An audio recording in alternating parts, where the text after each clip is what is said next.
Masalah ni boleh jadi sangat-sangat serius. Masa saya kena masalah prostat ni, saya tak ambil peduli langsung.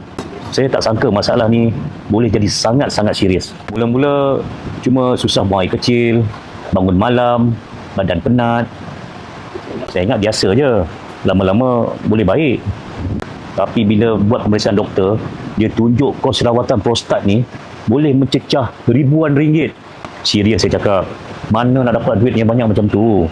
Nasib baiklah, cari, jumpalah dengan Totalman Better Life Advance sebelum keadaan jadi lebih serius. Produk ni ada sulfameto tau.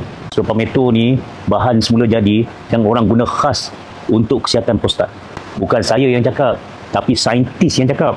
Serius, dalam beberapa minggu je, saya dah rasa perubahan. Buang air kecil makin lancar, tidur makin nyenyak, dan yang paling penting, badan dah rasa mula bertenaga. Jadi, kalau anda ada masalah macam saya dulu, jangan tunggu lama-lama. Cegah sebelum terlambat dengan Totalman Better Life Advance. Anda bukan jaga kesihatan prostat, tapi juga poket anda.